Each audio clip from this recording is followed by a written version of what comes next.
Hello guys, how are you all?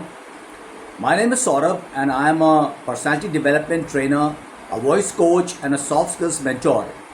I'm in this field for the last 15 years and I have imparted training on these aspects in various colleges and institutions.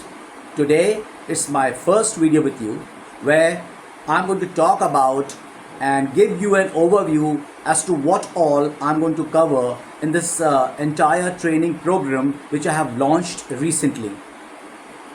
So friends, today we are going to talk about these topics in Hindi so that you can get well conversant with what I'm trying to say and be able to comprehend as to what I want to convey, right? So friends, अब हम बात करते हैं कि जो training programme मैंने launch किया है वो है क्या एक्चुअली। देखिए, अभी तक आपने लैंग्वेज पढ़ी है, इंग्लिश पढ़ी है एज अ सब्जेक्ट, और सब्जेक्ट में आपने लिटरेचर भी पढ़ा है, लैंग्वेज भी पढ़ी है जिसमें आपने ग्रामर वगैरह सब कवर किया है और लिटरेचर में रोट लर्निंग करी है। यहाँ पर हम इंग्लिश को एज अ सब्जेक्ट नहीं पढ़ेंगे, हम पढ़ेंगे इंग्लिश को एज अ लैंग्वेज। और जब हम लैंग्वेज की तरह उसको पढ़ेंगे, देखिए हमारा एंडेवर क्या है, हमारा उद्देश्य ये है कि आप पब्लिक स्पीकिंग में, इंटरव्यू हैंडलिंग स्किल्स में, और जहाँ पर भी आपको लगता है कि जहाँ पे आपको लिंग्विस्टिक कॉम्प्रोमाइज़ करना है, लिंग्विस्टिक कॉम्प्रोमाइज़ का मतलब होता है जहाँ पर भी आपको स्विच करना है अपनी नेटिव लैंग्वेज से इंग्लिश में, आप चाहे कोई भी भाषा बोलते हो, तो आप ईज़ और कंफर्ट के साथ भाषा बोल पाएँ। तो ये इस सेशन में, इस वीडियो में हम बात करेंगे कि हमारे क्या क्या कवरेज होगा, क्या क्या हम कवर करेंगे।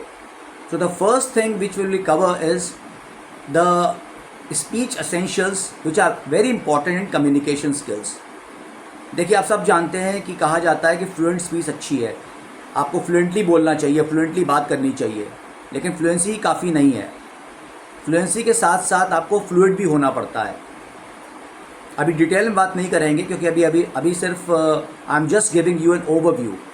देखिए, फ्लुएंसी में आपकी चीज़ें आती हैं, आपकी वॉइस हो गई, आपकी क्लैरिटी हो गई, आपका रेट ऑफ स्पीच हो गया, ठीक है, आप किस तरह के वर्ड्स का यूज़ करते हैं ये हो गया। और साथ में जब हम फ्लूइडिटी की बात करते हैं तो हम बात करते हैं इंटोनेशन की, हम बात करते हैं डिक्शन की, हम बात करते हैं प्रोनाउंसिएशन की, हम बात करते हैं सिलेबल स्ट्रेस की, वर्ड स्ट्रेस की, पिच की, टोन क्या होनी चाहिए, और लास्ट में एक ऐसा एक्सेंट जो न्यूट्रल हो। क्योंकि एक्सेंट का मतलब ये नहीं है कि आपको अमेरिकन की तरह बोलना है या आपको ब्रिटिश की तरह बोलना है, ऑस्ट्रेलियन की तरह बोलना है। मैं भी आपको एग्जांपल देता हूँ कुछ फ्लूइडिटी के एस्पेक्ट्स के। जैसे इंटोनेशन क्या होता है, किसी भी सेंटेंस में आप जब किसी वर्ड पे एम्फसाइज करते हैं तो उसको हम कहते हैं इंटोनेट करना। For example, I am taking a class, तो यहाँ पे आपने क्लास को एम्फसाइज किया, I am taking a class. एक दूसरा एग्जांपल है, कहाँ हो तुम, where are you, where are you, where are you. देखिए, तीनों में डिफरेंट मीनिंग निकल के आ रहा है। लास्ट वाले में where are you, where are you, where are you, कहाँ हो तुम, where is my book, this is my book, this is my book, this is my book, ये मेरी किताब है, ये मेरी किताब है। इस तरह से आपको करना पड़ता है, और जब आपकी प्रैक्टिस हो जाती है तो फिर आप जब बोलते हैं तो वो लगता है कि आप कंफर्टेबल हैं बोलते वक्त। रेट ऑफ स्पीच क्या होनी चाहिए, डिक्शन क्या होना चाहिए, एनंसिएट कैसे करते हैं आप, शब्दों का इस्तेमाल कैसे करते हैं, ये सब चीज़ें हम कवर करेंगे। अभी तो ओवरव्यू है। The second thing which we are going to cover is the study of sounds, जिसको हम फेनेटिक्स बोलते हैं, जिसमें हम अलग अलग साउंड्स पढ़ेंगे, उनका उच्चारण कैसे किया जाता है, प्रोनाउंसिएशन कैसे किया जाता है। मैं भी आपको सिर्फ एग्जाम्पल्स दूंगा। जैसे आप कोई वर्ड यूज़ करते हैं जहाँ पे एक आर रूल होता है, WATER है, जैसे द लेटर आर, तो उसको आपको कैसे प्रोनाउंस करना है। एक अमेरिकन उसको बोलेगा वाटर, वाटर, आपको नहीं जाना है इसमें, आपको वाटर भी नहीं बोलना है।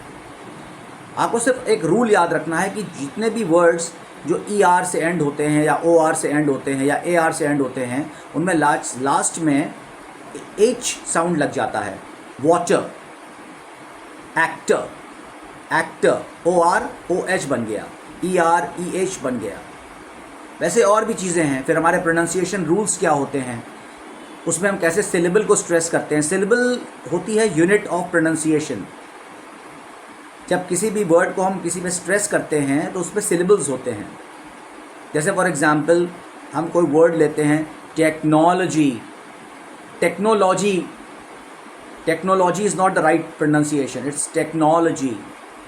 तो LOGY के पहले जो सिलेबल है उसमें आपका स्ट्रेस होगा। तो सिलेबल क्या आता है, टेक्नोलॉजी, NO, LOGY के पहले NO है, so it becomes technology. Physiology, biology, embryology. तो ये तो एक हो गया तरीका। तो इसको हम कहते हैं फिनेटिक्स। ये ओवरऑल हम कवरेज करेंगे इसका, और इसमें डिटेल में बात करेंगे, डिटेल में इसमें सेशंस होंगे। अब तीसरी सबसे ज़्यादा इम्पॉर्टेंट एस्पेक्ट है हमारा जो हम कवर करने जा रहे हैं, जिसको हम कहते हैं सॉफ्ट स्किल्स ट्रेनिंग, जिसकी आजकल हर जगह बहुत ज़रूरत है। चाहे आप इंजीनियरिंग ग्रेजुएट हों, चाहे आप मैनेजमेंट ग्रेजुएट हों, वहाँ पर कम्युनिकेशन स्किल्स क्या होनी चाहिए, प्रेजेंटेशन कैसे देना चाहिए, टेलीफोन एटिकेट्स क्या होते हैं, बिजनेस कम्युनिकेशन क्या होता है, ये हर जगह आपको चाहिए होता है। तो ये सॉफ्ट स्किल्स का हम लोग एक पूरा सेशन लेंगे जिसमें हम ये सब चीज़ें कवर करेंगे। साथ में हम ये भी कवर करेंगे उन स्टूडेंट्स के लिए, उन कैंडिडेट्स के लिए जो कॉर्पोरेट इंटरव्यूज़ की तैयारी कर रहे हैं, तो वहाँ पर किस तरह के सवाल पूछे जाते हैं।